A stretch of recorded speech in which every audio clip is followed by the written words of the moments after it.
May is a very exciting time for many students.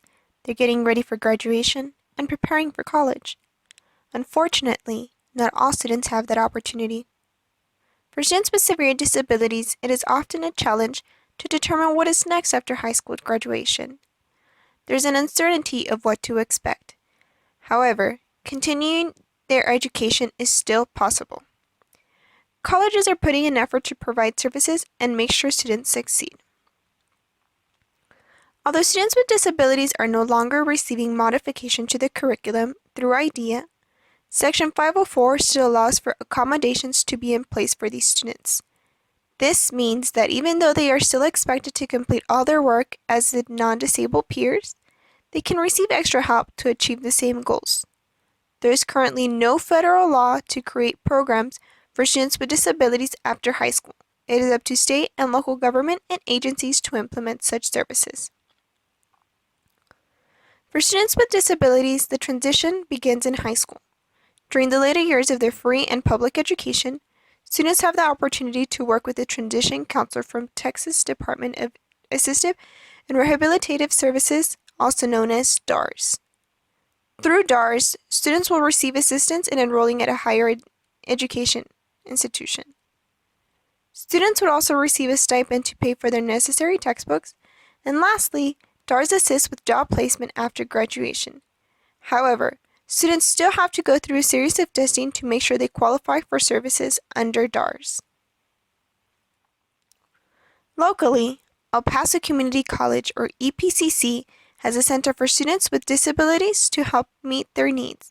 This is a completely free and confidential service available to the students after they provide documentation from either their ARD or a copy of the IEP. Within the center, students would be assigned a counselor to help with services and accommodations.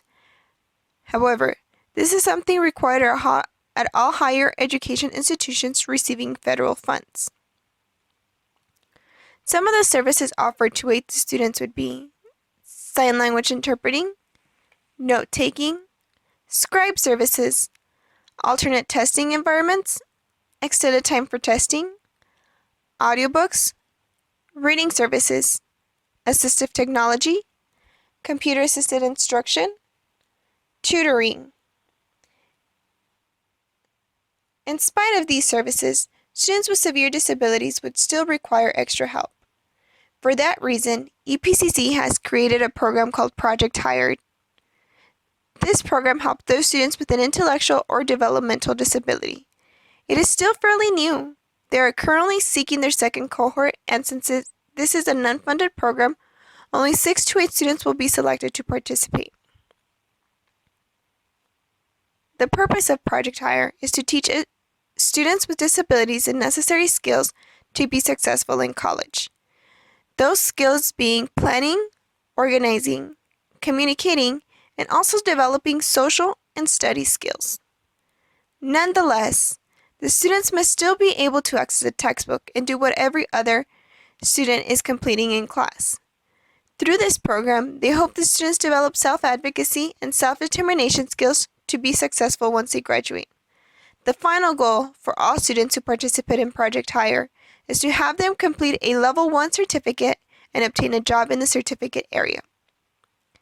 As previously stated, many students with severe disabilities do not have the opportunity to receive a higher education due to their academic needs. It is up to the state and local governments to put programs in place, such as Project Hire, to give more students the opportunity to continue their learning. Created using Powtoon.